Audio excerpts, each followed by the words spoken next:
What's up, XDefiant fans? It is Preach as always. So I'm sure you already saw it in the thumbnail, but today's video is going to be all about how to earn free weapon skins to use in-game once the game launches on Tuesday, May 21st, and what the recommendations are for your specs if you are playing on PC.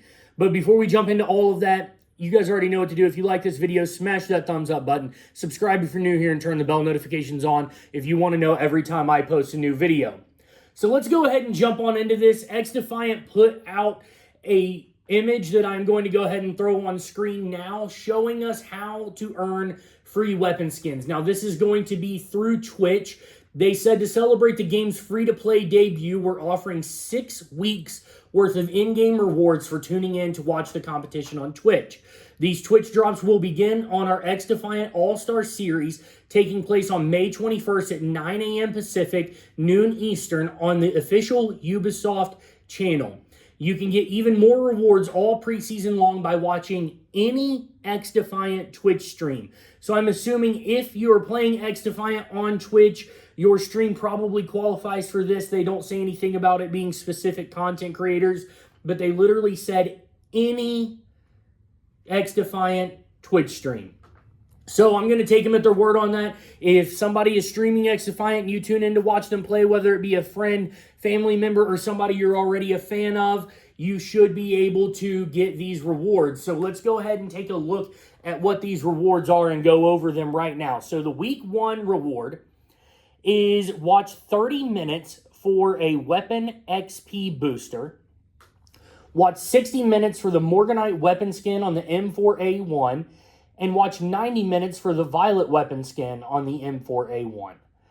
Week 2 is watch 30 minutes again for a weapon XP booster. Watch 60 minutes for the Morganite weapon skin on the M9. And watch 90 minutes for the Violet weapon skin on the Vector 45 ACP.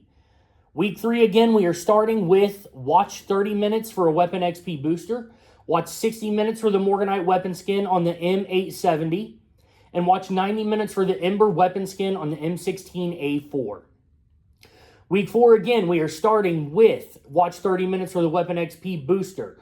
Watch 60 minutes for the Pelagic weapon skin on the M9. And watch 90 minutes for the Ember weapon skin on the Vector 45 ACP. In week 5, you are again starting with 30 minutes for a weapon XP booster, 60 minutes for the Disruption weapon skin on the M60E4, and 90 minutes for the Eruption weapon skin on the MDR.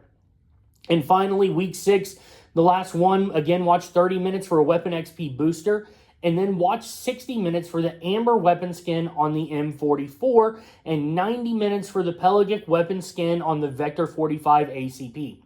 Now, personally, I am disappointed that there were no TAC 50 skins in this because I do love to snipe. That is my primary thing. And the TAC 50 is already a pretty sweet-looking weapon. I'm going to throw an image up on screen right now of just something you can do with it in your own editing. So they can definitely make some sick skins for this gun. I'm looking forward to seeing all of the skins and all of the cosmetics that we have available to us. I'm sure the Battle Pass is going to bring things of that nature. I'm sure there's going to be things that we can purchase separately, cosmetics for our guns and our weapons. I'm hoping they sell camos in a similar fashion to how they did in the old school Call of Duties, where you can buy a specific camo and that works across all of your weapons.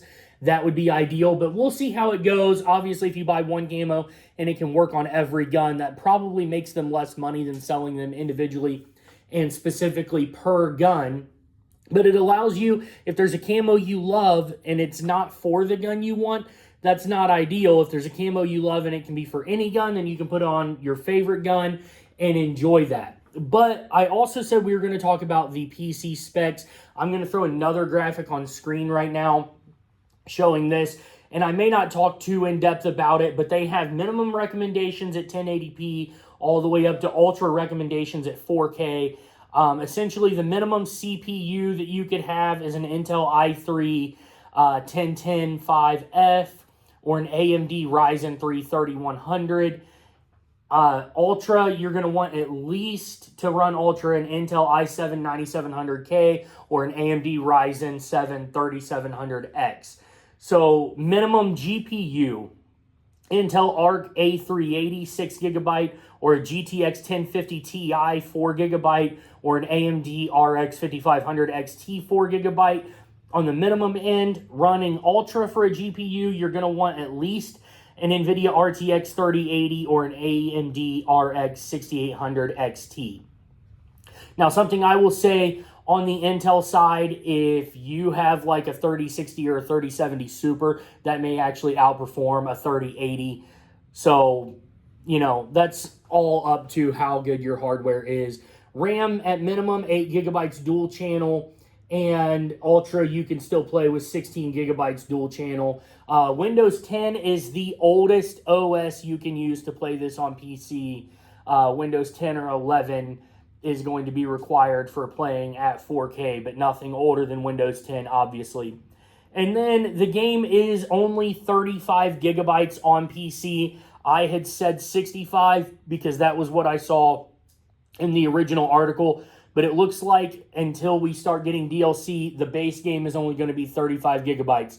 So hopefully you guys have enough room on your PCs if you are playing on PC. The specs are not crazy for this game, and that's one of the things that I think is beautiful about the art style of this particular game is you don't have to have a crazy PC to be able to play this at a pretty high resolution and frame rate, and I think that is a good thing about the more cartoony, less realistic looking graphic design within this game. So hopefully this video helped you guys out. If you enjoyed this video, you know what to do. Smash that thumbs up button, subscribe if you're new here, and turn those bell notifications on if you want to know every time I post a new video, and I'll catch you guys in the next one.